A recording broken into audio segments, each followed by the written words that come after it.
pemirsa, kembali lagi pada Kuliner Ramadan PEBI tahun 1446 Hijriah.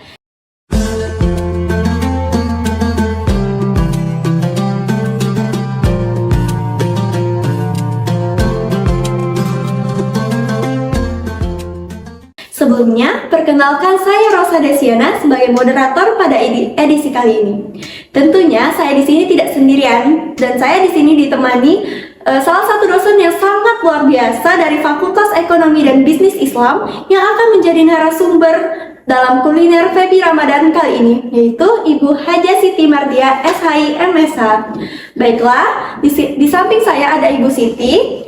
Kita sapa terlebih dahulu. Assalamualaikum Ibu. Waalaikumsalam Ocha, gimana kabarnya? Alhamdulillah baik. Gimana kabar Ibu? Alhamdulillah masih puasa ini. Alhamdulillah. Boleh untuk perkenalan terlebih dahulu Bu? Oke, bismillahirrahmanirrahim. Assalamualaikum warahmatullahi wabarakatuh. Hari ini kita akan berbincang tentang bagaimana sosok Abu Bakar ya, Ocha ya. Ibu salah satu dosen dari Fakultas Ekonomi UIN Raden Patah Palembang, Prodi Manajemen Zakat dan Wakaf.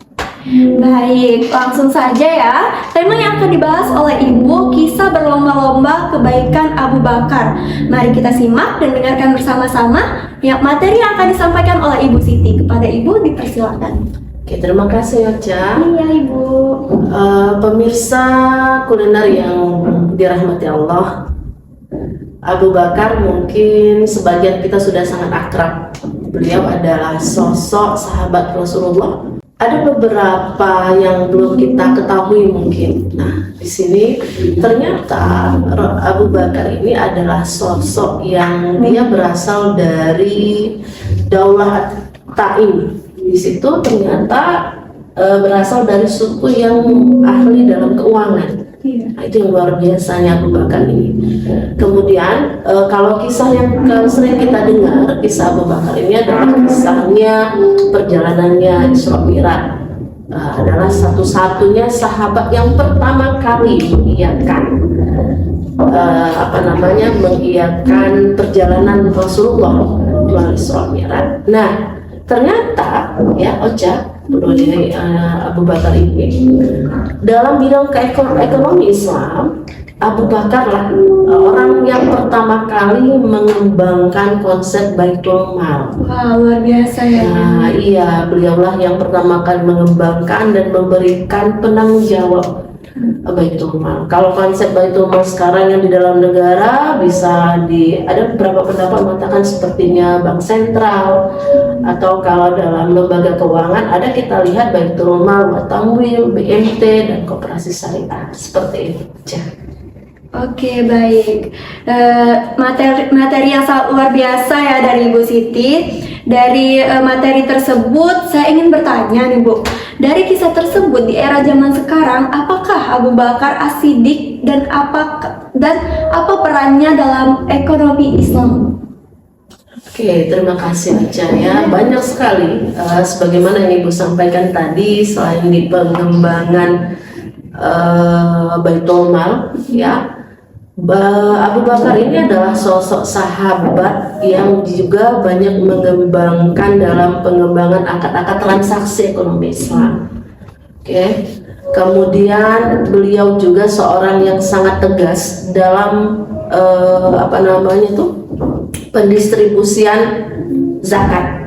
Ya, kalau di dalam ekonomi Islam itu ada kita kenal Islamic Social Finance ya. Nah, itu kan Ocha paham ya? Ada zakat, terus apa lagi Ocha? Ada infak, dan satu lagi sedekah berupa wakaf.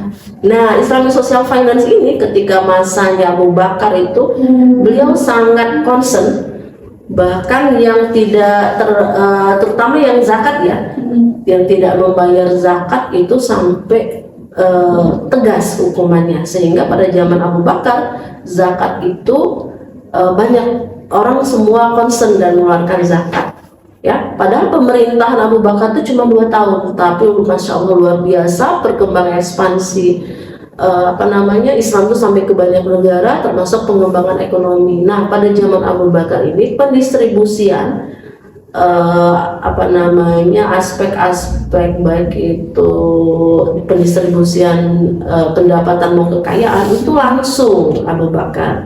Tapi kalau sekarang kan udah banyak sistem yang dilakukan. Nah, pada zaman Abu Bakar itu beliau lebih mengembangkan sistem pendistribusian secara langsung seperti itu aja. Oke, sangat luar biasa ya Bu. Ada lagi nih Bu, satu lagi.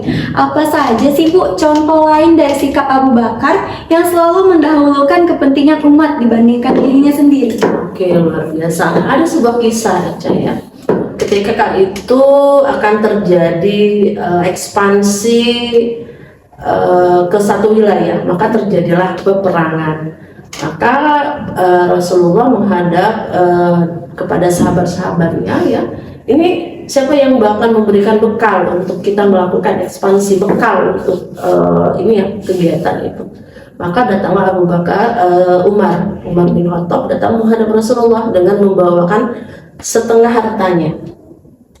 Kemudian ketika menghadap dengan ada Abu Bakar di situ, bagaimana dengan kata Abu Bakar, saya akan menyerahkan seluruh harta saya. Saat itu yang Umar bin Khattab berpikir bisa mengalahkan kebaikan-kebaikan amal-amalnya Abu Bakar. Ternyata Abu Bakar ketika diminta oleh Rasulullah amal apa, permukaan apa untuk ekspansi ini, perang ini, maka Abu Bakar menyerahkan seluruh hartanya. Sampai ditanya oleh Rasulullah, apa yang kamu tinggalkan untuk keluargamu? Tapi kata Abu Bakar, saya meninggalkan Allah dan Rasulullah. Nah, masya Allah di sini ya, kita lihat Abu Bakar ini dia kalau dalam konsepnya ada, mungkin aja udah belajar nih ekonomi mikro. Ada, kita mungkin kemarin yang pernah belajar ada asumsi rasionalitas dalam transaksi ya, ekonomi mikro. Itu ada namanya konsep self interest. Nah, yang siapa yang ininya dipopulerkan oleh Edgeworth ya, kalau nggak salah ya itu. Nah, di sini self interestnya Abu Bakar ini, masya Allah ya, bukan karena faktor dari luar, tapi keyakinan penuh bahwa ketika dia berinfak kepada untuk Allah dan Rasulullah, maka dia akan mendapatkan Allah dan Rasulullah.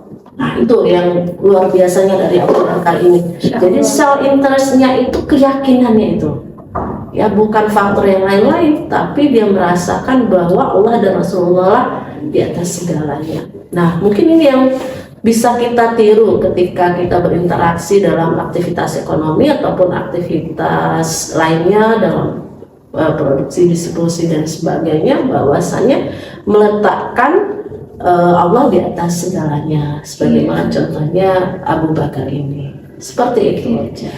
Wah, luar biasa sekali ya Bu, peran dari Abu Bakar ini. Baik, Masya Allah sekali materi yang disampaikan oleh Ibu Siti pada edisi kali ini. Jadi, dapat saya simpulkan ya, kisah berlomba-lomba dalam kebaikan Abu Bakar mengajarkan keteladanan dalam berbuat baik tanpa pamrih. Abu Bakar As-Siddiq dikenal sebagai sosok yang selalu berusaha menjadi terdepan dalam amal kebaikan, baik dalam sedekah, membantu sesama, maupun mendukung perjuangan Islam ya Bu. Iya, betul sekali. Sikapnya juga yang dermawan dan rendah hati dan penuh keikhlasan menjadikan contoh nyata bagi seorang muslim yang seharusnya berlomba-lomba dalam kebaikan. Kisah ini menginspirasi umat Islam untuk selalu berbuat baik dengan tulus dan tanpa mengharapkan imbalan apapun. Mungkin ada yang Ibu ingin sampaikan Bu? Buat permisah kita. Permisah ya, apa ya? Mari mungkin kita salah satu sosok yang bisa kita jadikan tauladan adalah Abu Bakar ini dalam semua aktivitas kegiatan ekonomi maupun kesehariannya.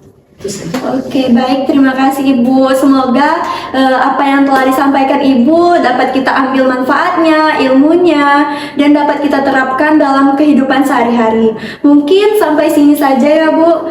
Mohon maaf jika ada kesalahan kata. Kepada Allah saya mohon ampun. Saya akhiri. Wassalamualaikum warahmatullahi wabarakatuh.